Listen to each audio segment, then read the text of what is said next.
వైకుంఠ ఏకాదశి పర్వదినం సందర్భంగా తిరుమల క్షేత్రం భక్తులతో కిక్కిరిసిపోయింది. వివిధ రాష్ట్రాల నుంచి భక్తులు పెద్ద ఎత్తున శ్రీవారి దర్శనానికి తరలివచ్చారు. అభిషేక సేవ అనంతరం తెల్లవారుజామున 3 గంటల నుంచే అధికారులు భక్తులను శ్రీవారి దర్శనానికి అనుమతించారు. ఈ నేపథ్యంలోని శ్రీనివాసుని పలువురు ప్రముఖులు దర్శించుకున్నారు. వారిలో కేంద్ర మంత్రి Kinjarapu Rammohan Naidu, AP speaker Ayyanna Patrudu, deputy speaker Raghuramakrishnamraju, Telangana deputy CM Mallubatti Vikramarka, MLC Patnam Mahender Reddy, మంత్రి పొన్నం ప్రభాకర్, మంత్రి Sridhar Babu, BJP MLA Rajasingh, AP మంత్రులు వంగల్పూడి అనిత, పార్థసారథి, సవిత, నిమ్మల రామానాయుడు తిరుమలకు వచ్చారు. అదేవిధంగా ఆధ్యాత్మిక గురువు బాబా రామ్దేవ్, నందమూరి బాలకృష్ణ సతీమణి వసుంధర తదితరులు ఉత్తర ద్వారం నుంచి శ్రీవారిని దర్శించుకున్నారు. ఇటీవల జరిగిన తొక్కిసలాట నేపథ్యంలో మళ్లీ ఎలాంటి అవాంఛనీయ ఘటనలు చోటు చేసుకోకుండా భారీగా పోలీస్ బందోబస్తును ఏర్పాటు చేశారు. Welcome to top headlines. Tirupati తొక్కిసలాట ఘటనపై ముఖ్యమంత్రి చంద్రబాబు సీరియస్ అయ్యారు. 2 అధికారులపై సస్పెన్షన్ వేటు వేశారు.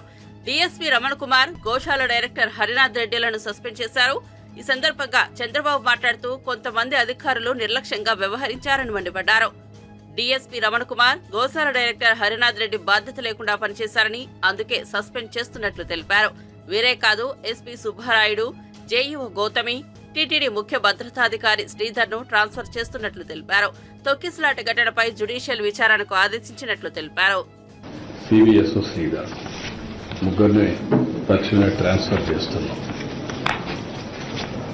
మనమంతా బాధ్యతతో ప్రవర్తించవలసిన వ్యక్తులు. కొన్ని నిర్ణయాలు కూడా తీసుకున్నాను. ఆ నిర్ణయాల్లో మీరు చూస్తే 6 మంది చనిపోయారు.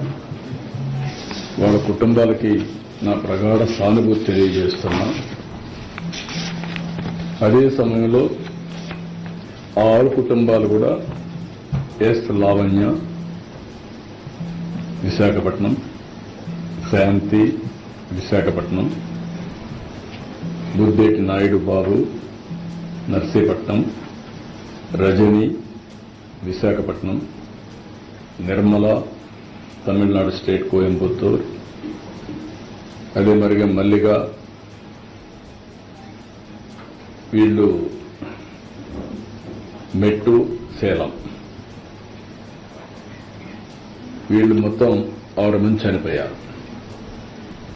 వాళ్ళ కుటుంబాలకి నా ప్రగాఢ సానుభూతి తెలియజేసుకుంటూ వాళ్ళ ఆత్మకు శాంతి కలగాలని భగవంతుడిని ప్రార్థిస్తూ ఆ కుటుంబాలకు ఒక్కొక్కరికి 25 లక్షల రూపాయలు ఇమ్మీడియట్ గా ఆర్థిక సహాయం టీటీడీ ద్వారా ఇస్తాం.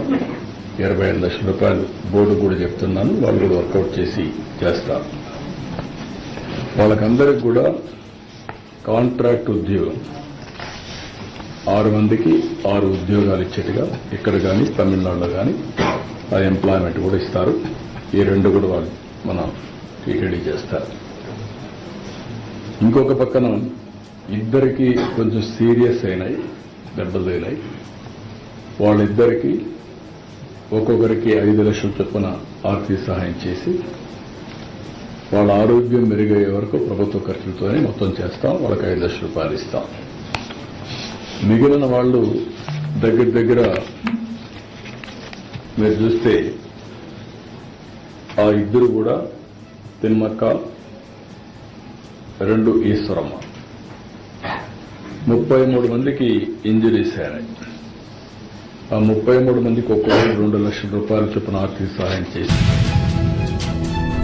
వైకుంఠ ద్వార దర్శనం టోకెన్ల పంపిణీ కేంద్రాల వద్ద జరిగిన తొక్కిసలాటలో భక్తులు మృతి చెందిన నేపథ్యంలో AP deputy CM Pawan Kalyan Tirupati బైరాగిపట్టణంలోని పద్మావతి పార్కుకు తొక్కిసలాటలో భక్తులు ప్రాణాలు కోల్పోయిన ప్రాంతాన్ని పరిశీలించారు. ప్రమాదం జరిగిన తీరును జేసీ శుభం బన్సల్, డీఎస్పీ చెంచుబాబు పవన్ కు వివరించారు.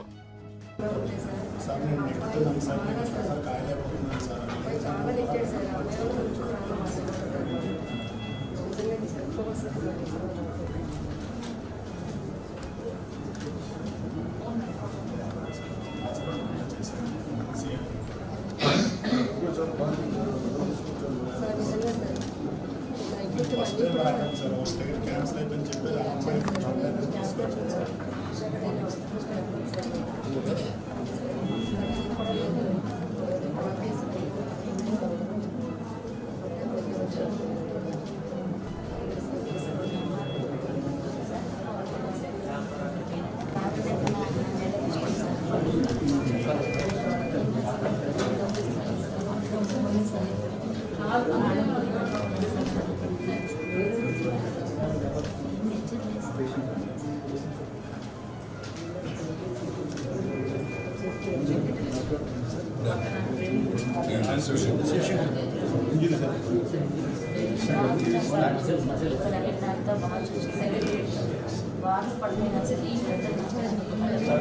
గోళ్ళు పడిపోయేసి అందరూ మీద పడిపోయేసి తొక్కుండా పోయేసి బట్లకి అంటే రాక్షస మసలు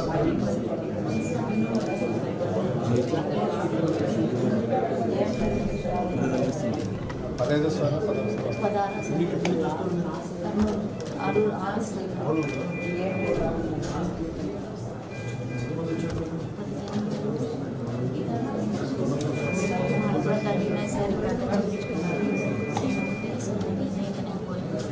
ఎంత బతుకున్నాను సార్ రక్షించండి రక్షించండి కింద పడలేదు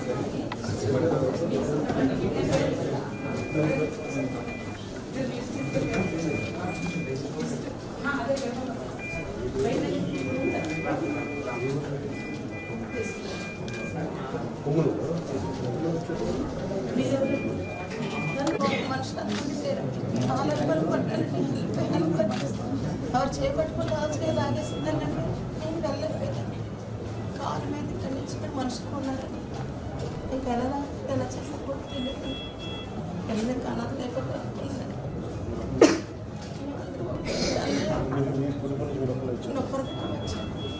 మేమందరం ఎప్పుడు వస్తాం వెళ్ళిపోయాను.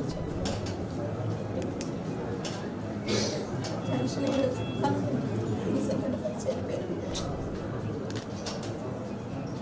చాలా ఇబ్బందులు అన్నీ కూడా మీ ఫ్యాన్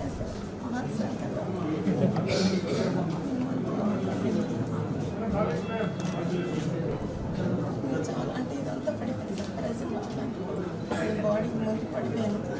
అందరూ పడిపోయారు. నాకు చనిపోయారు.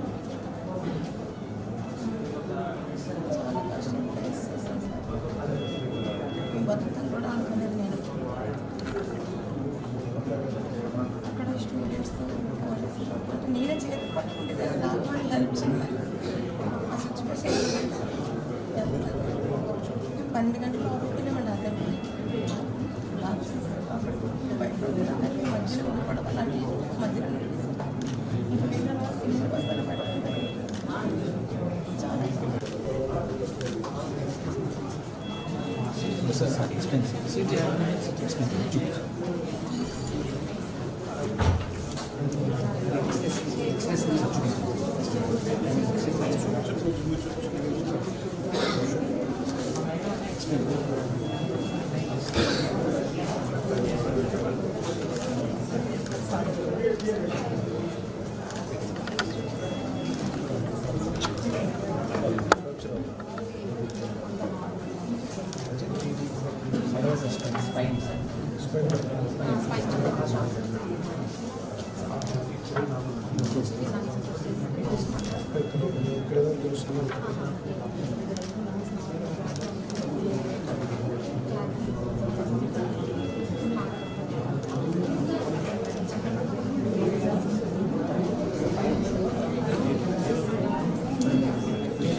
తిరుమల శ్రీవారి వైకుంఠ ద్వార దర్శనం టోకెన్ల జారీ సందర్భంగా తిరుపతిలో జరిగిన తొక్కిసలాట ఘటనకు రాష్ట్ర ప్రభుత్వం తరపున క్షమాపణలు చెబుతున్నట్లు డిప్యూటీ సీఎం పవన్ కళ్యాణ్ తెలిపారు. ఘటన జరిగి ప్రాంతంతో పాటు ఆసుపత్రిలో చికిత్స పొందుతున్న బాధితులను పరామర్శించిన అనంతరం ఆయన మీడియాతో మాట్లాడారు.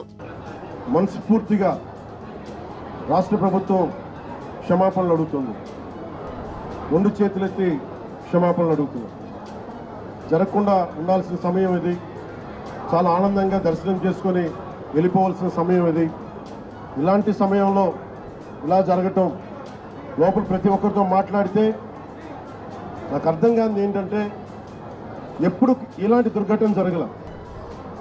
కేవలం ఇది ప్రతి చోట వినిపిస్తుంది క్రౌడ్ మేనేజ్మెంట్ సరిగ్గా జరగలేదు అని. ముఖ్యంగా ఆడవారికి నలిగిపోవడానికి ప్రత్యేకించి చాలా సేఫ్ ప్లేస్ ఇది. మిగతా మనకి టికెట్లు ఇచ్చే చోట కంటే కూడా ఇది క్షేమం అని చెప్పి అందరూ ఎక్కువ మంది మహిళా భక్తురాలు ఇక్కడికి వచ్చారు. ఇది చంద్రగిరి తిరుపతి నియోజకవర్గానికి అందుబాటులో ఉండే కేంద్రం ఇది. దానివల్ల ఎక్కువ ఒత్తిడి ఉంది. పోలీసులను పెట్టారు, టీటీడీ సిబ్బంది ఉన్నారు. ఇంతమంది ఉండి కూడా 6 మంది ప్రాణాలు కోల్పోవటం, 24 మంది పైన క్షతగాత్రులు అవ్వటం ఇది చాలా ఆవేదన కలిగించింది. ప్రతి ఒక్కరిని బాధితులను అడుగుతా ఉంటే ఒకటే చెప్తా ఉన్నా, మేము ఎంతో నమ్మకంతో వచ్చాం ఇక్కడికి, మాకు ఇలా అయిపోయింది. వాళ్ళు బాధపడుతుంటే ముందు పేరున వారొక్కరికి ప్రతి ఒక్కరికి నా క్షమాపణలు తెలియజేశాను. దీనికి బాధ్యులైన వారిని ఖచ్చితంగా వారికి బాధ్యత తీసుకొని వారికి ఎలాంటిది పడాలో అది శిక్ష అంటావా చర్యలు ఉంటాయి ఖచ్చితంగా. దీనికి నిజంగా వ్యక్తిగతంగా చాలా కదిలించేసింది నాకు సంఘటన. కొత్త టీటీడీ బోర్డు ఉంది, దీనికి పూర్తి బాధ్యత ఎగ్జిక్యూటివ్ ఈఓ టీటీడీ గారి బాధ్యత తీసుకోవాలి, అడిషనల్ ఈఓ ఆయన బాధ్యత తీసుకోవాలి, డిప్లాయ్ చేసిన ప్రతి పోలీస్ అధికారి బాధ్యత తీసుకోవాలి. దీనికి ఇప్పుడే చెప్తా ఉన్నాను పోలీసుకి కూడా, ప్రెస్ మీట్ ఉంది, ఇలాంటి సందర్భంలో వస్తున్నామంటే కూడా క్రౌడ్ మేనేజ్మెంట్ పోలీసులకి అలవాటు కాలేదు. ఇప్పుడే చూస్తున్నాం కళ్ళ ముందు. అంటే కంట్రోల్ చేసి డిప్యూటీ సీఎంగా ఉండి నేను మాట్లాడి బాధ్యత తీసుకుంటే తప్ప ఈ ప్రెస్ మీట్ జరిగే పరిస్థితిలో లేదు. పోలీస్ శాఖ అధికారులు బాధ్యత తీసుకోవాలి. ఇంత క్రౌడ్ గరుడ సేవకి 4 లక్షల మంది పైచిలుకు. తిరుపతిలో తొక్కిసలాట ఘటనా స్థలాన్ని వైసీపీ అధినేత మాజీ సీఎం జగన్ పరిశీలించారు. అనంతరం ఆసుపత్రిలో చికిత్స పొందుతున్న క్షతగాత్రులను పరామర్శించి ధైర్యం చెప్పారు. ఆసుపత్రి ఎదుట మీడియాతో మాట్లాడుతూ ఇది ప్రభుత్వం చేసిన తప్పు అని మండిపడ్డారు. వైసీపీ అధికారంలో ఉన్న గత 5 ఏళ్లు గొప్పగా నిర్వహించామని తెలిపారు. ఒకచోట తొక్కిసలాట జరిగిందని చంద్రబాబు అబద్దాలాడుతున్నారు. విష్ణు నివాసంలో 1 చనిపోయారని ఎఫ్ఐఆర్ కాపీలో ఉంది. బైరాగపట్టణంలో 5 చనిపోయారని ఎఫ్ఐఆర్లో ఉంది. తొక్కిసలాటి ఘటనలో 6 చనిపోయారని జగన్ తెలిపారు. సిమ్స్ ఆసుపత్రిలో మొత్తం 35 మంది చికిత్స పొందుతున్నారని స్పష్టం చేశారు. మొత్తం 50 నుంచి 60 మందికి గాయాలైనట్టు తెలుస్తోంది. ఇంత దారుణంగా వ్యవస్థ నడుపుతున్నారని మండిపడ్డారు. టీటీడీ అధికారులు గాని పోలీస్ గాని ఎవరూ పట్టించుకోలేదని జగన్ ఫైర్ అయ్యారు. రకరకాల కౌంటర్లు ఎక్కడెక్కడ ఉన్న అన్ని కౌంటర్ల నుంచి వచ్చిన మనుషులు, తొక్కిసలాటలో ఉన్న మనుషులు ఇక్కడ కనిపిస్తారు. కారణం ఏమిటి? టీటీడీలో టీటీడీ అనే ఒక వ్యవస్థ ఇంత ఇంపార్టెంట్ రోజున, వైకుంఠ ఏకాదశి రోజున ఇన్ని లక్షల మంది వస్తారు అన్న సంగతి తెలిసి ఇంత దారుణమైన అరేంజ్మెంట్లు చేయడం జరిగింది. దీంట్లో బాధ్యులు ఒక టీటీడీ ఒకటే కాదు, TTD, entire SP, police department, collector, entire revenue department, వీరందరూ కూడా దీంట్లో భాగస్వామే, ఇంక్లూడింగ్ చంద్రబాబు నాయుడు గారు. చంద్రబాబు నాయుడు గారు సొంత జిల్లా అన్న సంగతి తెలుసు. సొంత చంద్రబాబు నాయుడు గారి ప్రతి సంవత్సరం ఈ వైకుంఠ ఏకాదశి నాడున ఎన్ని లక్షల మంది జనాభా వస్తారన్న సంగతి తనకు తెలుసు. తెలిసి ఉన్నా కూడా తన ప్రోగ్రాం 6వ తారీఖు, 7వ తారీఖు, 8వ తారీఖు తన ప్రోగ్రాం పెట్టుకొని ప్రత్యామ్నాయ అరేంజ్మెంట్ తాను చేయకుండా పోలీసులు మొత్తం తన అరేంజ్మెంట్ల కోసం తను ఇక్కడ పిలిపించుకొని ఇక్కడ గాలికి వదిలేసిన పరిస్థితుల మధ్య ఈ ఘటన చోటు చేసుకోవడం జరిగింది. ఈ ఘటనలో ఇప్పటికే 6 మంది చనిపోవడం జరిగింది. హాస్పిటల్లో ఉన్న వాళ్ళను అందరినీ కూడా పరామర్శిస్తే దేవుని దయ వల్ల ఇప్పుడు హాస్పిటల్లో ఉన్న వాళ్ళు అయితే మాత్రం మరి సీరియస్గా చనిపోయేంత పరిస్థితిలో ఉన్న వాళ్ళు ఎవరూ లేరు అన్నది తెలుసుకోవడం రాష్ట్ర సంతోషం. కానీ తీరా చూస్తే దాదాపుగా రుయా హాస్పిటల్, ఈ హాస్పిటల్ అన్ని చోట్ల కలుపుకుంటే దాదాపుగా కనీసం అంటే ఉజ్జాయింపుగా నెంబర్లు చెప్తా ఉన్నారు. ఇక్కడైతే 35 మంది చెప్తా ఉన్నారు. రుయా హాస్పిటల్లో ఎంతమంది ఉన్నారు అన్న సంగతి నాకు ఇంకా పూర్తిగా నెంబర్లు చెప్పలేదు. అక్కడి నుంచి ఇక్కడికి పంపించినారు అని చెప్పి నెంబర్లు చెప్తా ఉన్నారు. ఇక్కడ 2 చనిపోయినారు, రుయా హాస్పిటల్లో 4 చనిపోయినారు అన్న ఇన్ఫర్మేషన్ ఉంది. దాదాపుగా ఉజ్జాయింపుగా 50-60 మంది తొక్కిసలాటలో గాయాలై ఉన్న పరిస్థితుల మధ్య కనపపు సింహాసనంపై సునఖాని కూర్చోబెట్టినా దాని బుద్ధి మారదంటూ సీఎం రేవంత్ ను ఉద్దేశించి బీఆర్ఎస్ అధినేత కేటీఆర్ సెటైర్లు వేశారు. తెలంగాణ భవన్ లో ఆయన బీఆర్ఎస్ నేతలు కార్యకర్తలను ఉద్దేశించి మాట్లాడారు. ఈ సందర్భంగా ఆయన మాట్లాడుతూ కేసు లేదు, పీసు లేదు, ఇది ఒక లొట్ట పీసు మాత్రమేనని, ఇందులో ఇంకా ఏమీ లేదు, ఊడకేలి పైసా పోయింది, అక్కడ పైసా ఉండదు, అవినీతి ఎక్కడ జరిగిందని అడిగితే నీళ్లు నములుతున్నారు. అందుకే నేను రేవంత్ రెడ్డిని అడుగుతున్నా, నీకు పైశాచిక ఆనందం ఉంది. నువ్వు జైలుకు వెళ్లినావు కాబట్టి అందరినీ జైలుకు పంపాలనే నీకు ఆనందం. నేను విదేశాలు తిరిగి పెట్టుబడులు తెచ్చినా కాబట్టి నాకు విదేశాల స్థాయిలో రాష్ట్రం, దేశ అభివృద్ధి చెందాలని నాకుంది. నీకు మాకు అదే తేడా అన్నారు. ఎన్నిసార్లు రమ్మన్నా వస్తా, నాకేం ఇబ్బంది లేదు, తప్పకుండా వస్తా, మీకు విచారణకు పూర్తిగా సహకరిస్తా అని కూడా చెప్పిన. దాంతోపాటు వారికి ఇంకొక విజ్ఞప్తి కూడా చేసిన. సరే, కేసు పెట్టినరు, విచారణ చేస్తున్నారు, పర్వాలేదు, ఇట్లాంటి కేసులు ఇంకొక 100 పెట్టినా ఎదుర్కొంటాం. కానీ వాళ్ళకు ఇంకొకటి కూడా నేను చెప్పిన, మీరు మీ ప్రభుత్వం ఎన్ని కేసులు పెట్టినా, ఎన్ని రకాల ప్రయత్నాలు చేసినా, కేసీఆర్ గారి సైనికులుగా మేము మాత్రం ఖచ్చితంగా ఈ సంవత్సరం మొత్తం ప్రజా సమస్యల గురించే మాట్లాడతాం, ప్రజల గురించే మాట్లాడతాం. మీరు ఎత్తగొట్టిన రైతు భరోసా గురించి మాట్లాడతాం, మీరు ఈయని 4000 పెన్షన్ గురించి మాట్లాడతాం, మీరు ఇస్తానని చెప్పి మోసం చేసిన మహాలక్ష్మి 2500 రూపాయల గురించి మాట్లాడతాం, మీరు ఇస్తానని మోసం చేసిన 2 లక్షల ఉద్యోగాలు మా పిల్లల గురించి మాట్లాడతాం. ఖచ్చితంగా ప్రతి సమస్యను 6 గ్యారంటీలు, 420 హామీలు ఏ ఒక్కటి ఇడిచిపెట్టకుండా మాట్లాడతాం. నువ్వు ఇటువంటి కేసులు 100 పెట్టుకో, వదిలిపెట్టమని చెప్పిన. సరే, కేసు లేదు, పీసు లేదు. నిజంగా చెప్పాలంటే మొన్న చెప్పినా మళ్ళీ చెప్తున్నా, ఇదొక లొట్ట పీసు కేసు మాత్రమే. ఇంట్లో ఏమీ లేదు. ఈడికెళ్ళి పైసా పోయింది, ఆడ పైసా ఉన్నది. ఇక అవినీతి ఎక్కడ జరిగిందిరా అంటే వాళ్ళు ఒక్కొక్కరు నీళ్ళు మింగుతున్నారు. అందుకే అడుగుతున్నా నేను రేవంత్ రెడ్డి గారిని, నీకు పైశాచికానందం ఉంది, అర్జెంటుగా నేను జైలుకు పోయినా కాబట్టి అందరినీ జైలుకు పంపాలి అని నీకు ఆనందం. నేనేమో విదేశాలు తిరిగి పెట్టుబడులు తెచ్చినా కాబట్టి నాకేమో విదేశాల స్థాయిలో మన రాష్ట్రం, మన దేశం డెవలప్ కావాలని నాకుంది.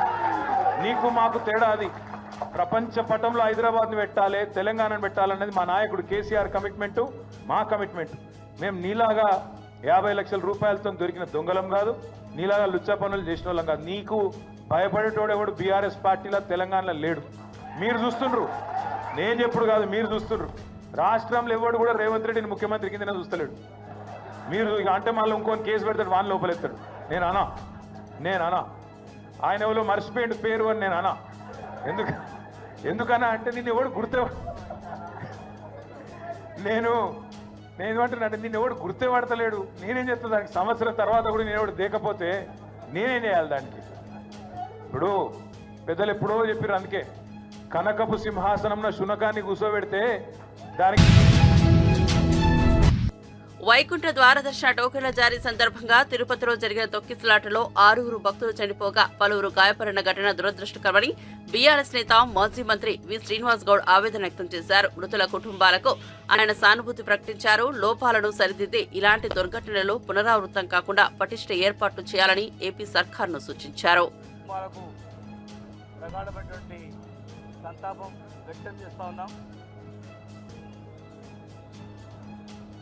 ఆంధ్రప్రదేశ్ ప్రభుత్వానికి మరియు టీటీడీ బోర్డు వాళ్ళందరికీ కూడా మేము విజ్ఞప్తి, ఇలాంటివి జరగకుండా పకడ్బందీ ఏర్పాట్లు చేసుకోవాల్సిన అవసరం ఉంది. లోపాలను పరిశీలించుకోవాల్సిన అవసరం ఉంది. లోపాలను సరిదిద్దుకోవాల్సిన అవసరం ఉంది. బ్రహ్మోత్సవాలు కానీ, ఇలాంటి ప్రత్యేకమైన దర్శనాలు, వైకుంఠ ఏకాదశి కానీ, ఇలాంటి సందర్భాల్లో అత్యధిక భక్తులు వచ్చేటువంటి తెలంగాణ కావచ్చు, అటు తమిళనాడు కావచ్చు, 2 తమిళనాడు, తెలంగాణ రాష్ట్రాలకు సంబంధించినటువంటి ప్రభుత్వాలతో మాట్లాడి వాళ్ళ సిబ్బంది కూడా, అదనపు సిబ్బంది కూడా తీసుకున్నట్లయితే ఆయా రాష్ట్రాల నుంచి వచ్చే భక్తులను వాళ్ళు కంట్రోల్ చేయడానికి కూడా అవకాశం ఉంటుంది. రెండవది, ఇలాంటి సందర్భాల్లో టోకన్లు ఉన్న వాళ్ళు మాత్రమే పోవడానికి అవకాశం ఉంటుంది పైకి. కానీ టోకన్లు దొరుకుతాయని చెప్పి 10 మంది వెళ్తారు, కొంతమందికి మాత్రం అవకాశం ఉంటుంది. ఇలాంటి సందర్భాల్లో ఇప్పుడు హైదరాబాద్లో టీటీడీ కార్యాలయం ఉంది. ఇక్కడ కూడా ఆ టోకన్ సౌకర్యాలు, బుకింగ్ సౌకర్యాలు ఇక్కడ ఏర్పాటు చేస్తే ఎవరికైతే దర్శనం టోకన్ దొరుకుతుందో వాళ్ళు మాత్రమే అక్కడ దర్శనం పోతారు. అన్నప్పుడు తొక్కిసలాట జరగదు. టోకన్ దొరకకపోయినా ట్రై చేద్దామని పోయి చాలామంది ఆ గుంపులో ఇలాంటి సంఘటన జరిగే అవకాశం ఉంది. కనుక మీరు ఆలోచన చేసి హైదరాబాద్లో కూడా ఆ టోకన్ సౌకర్యం కలిగేటువంటి ఏర్పాటు ఇక్కడ, ప్లస్ బాధ్యులను గుర్తించి, లోపాలను గుర్తించి అలాంటి జరగకుండా చేయాలి. గతంలో మేము మా మనోభావాలను అక్కడ తెలియజేసినాం. అత్యధిక తెలంగాణ భక్తులు వస్తారు కనుక మమ్మల్ని కూడా ఈక్వల్ చూడాలి. దాన్ని వాళ్ళు స్వీకరించి మరి ఆ ఏర్పాటు కూడా చేయడం జరిగింది.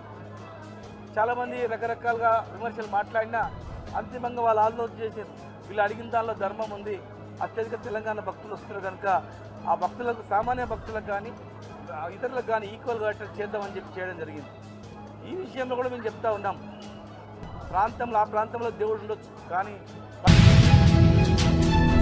తెలంగాణ కాంగ్రెస్ వర్కింగ్ ప్రెసిడెంట్ సంగారెడ్డి మాజీ ఎమ్మెల్యే జగ్గారెడ్డి ఆసక్తికర వ్యాఖ్యలు చేశారు. ఆయన మీడియాతో మాట్లాడారు. రాజకీయాల్లో ఏ నాయకుడు కూడా పదవులు శాశ్వతం కాదని అన్నారు. నాయకుల పేర్లే శాశ్వతమని తెలిపారు. ఎంత గొప్పగా పనిచేసి అంత గొప్పగా ప్రజల గుండెల్లో నిలిచిపోతామని అన్నారు. తాను ఏనాడు పదవుల కోసం వెంపర్లాడలేదని, పదవి ఉంటే పొంగిపోవడం, లేకుంటే కుంగిపోవడం తనకు తెలియదని చెప్పారు. జగ్గారెడ్డి అనే పేరే పర్మనెంట్ అని ఇంట్రెస్టింగ్ కామెంట్స్ చేశారు.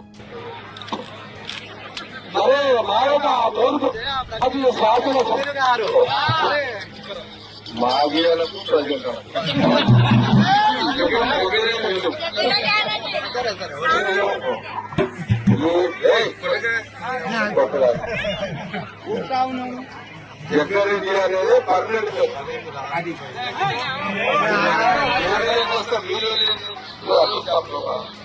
చూడదు ఫాస్ట్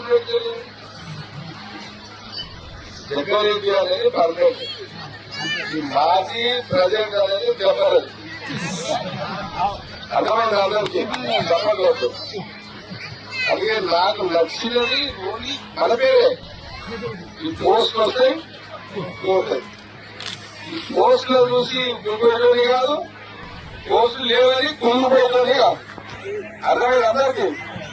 పోస్ట్ ఉంటే నా విశ్వాసాలుగా లేదని ఇంట్లో వెంకటేశ్వర అనుకున్నాను. జగ్గారెడ్డి ఎప్పుడు జగ్గారెడ్డి అందరూ చూసారు. అందరూ పాటలు చేసుకుంటున్నారు, చాలా సంతోషం. తిరుపతిలోని వైకుంఠ ద్వార దర్శనం టోకెన్ జారీ కేంద్రాల వద్ద జరిగిన ఘటనలో భక్తులు మృతి చెందడం పట్ల తిరుపతి మాజీ ఎంపీ చింతామోహన్ సంచలన వ్యాఖ్యలు చేశారు. ఇందులో టీటీడీ వైఫల్యం లేదని అన్నారు. టీటీడీ అధికారులు ఈ మధ్య బాగా పనిచేస్తున్నారని, గతంలో కంటే ఇప్పుడు చాలా బెటర్ అని వ్యాఖ్యానించారు. ఇందులో టీటీడీ వైఫల్యం లేదు, ఇందులో టీటీడీ వైఫల్యం లేదు. టీటీడీ అధికారులు బాగా చేస్తున్నారు ఈ మధ్య, క్రితం కంటే ఎంతో బెటర్. వాస్తవ విషయం చాలా మందికి తెలియదు. భక్తులు రాత్రంతా ప్రయాణం చేసి ఆతృతతో వచ్చి క్యూలో నిలబడ్డారు. అన్నగూడ జిల్లా, టిఫినో జిల్లా నిలబడ్డారు భక్తులంతా. బ్లడ్ షుగర్ పడిపోయింది, వాళ్ళకి బ్లడ్ షుగర్ పడిపోయింది. చక్కెర అనేది ఒక నేను చాలామంది పడిపోయిన భక్తులు పక్కనే స్థానికులు ఉన్నారు, ముఖ్యంగా పెద్ద హరిజన వార్డులు చాలామంది. వాళ్ళు కళ్ళతో చూసి చెప్పారు, ఎవరు వాళ్ళని ఎక్కలేదు, తట్టలేదు, వాళ్ళకై వాళ్ళే పడిపోయారు. ఇది వాస్తవం. దీనికి శ్యామలరావు కానీ, వెంకయ్య కానీ, టీటీడీ అధికారులు కానీ, పోలీసులు కానీ సంబంధం లేదు. మరి చాలా ఆశతో వచ్చారు, వస్తే అక్కడ మేలు జరుగుతుంది వైకుంఠంలో అని. మరి కడుపు నిండా ఏమి తినకుండా వచ్చి క్యూ లైన్లో నిలబడ్డారు, అక్కడికక్కడికే పడిపోయారు. రెండో విషయాన్ని ఈ సంవత్సరం ప్రయాగ్రాజ్లోని మహాకుంభమేళాలో అదానీ గ్రూప్, ఇస్కాన్ కలిసి భక్తులకు భోజనం అందిస్తున్నారు. జనవరి 13 నుంచి ఫిబ్రవరి 26 వరకు మహాప్రసాద సేవ భక్తుల కోసం ఏర్పాటు చేశారు. ఈ భాగస్వామ్యం భక్తులకు ఆధ్యాత్మిక సేవతో పాటు ఆహార సదుపాయాలు అందించడంపై దృష్టి సారిస్తోంది. Thank you for receiving me today and for all your wonderful efforts. Well, of course, I've heard of your name for many years. Now I have the privilege of meeting you. You know, this is, according to our Shastras, this is the most wonderful thing that one can do with one's, it says, artayar, prayar artayar diya vacha, that with our life, with our energy, with our wealth, and with our words, we should serve the Supreme, and we're all part of that Supreme. We have a wonderful experience and attachment with ISKCON. And even when we are basically thinking what we can do for a Kumbh Mela standpoint of view, and when it has come about the prasadam point of view, then immediately at the first point, you know, what basically best can any institute can basically do it in the best manner, that is ISKCON.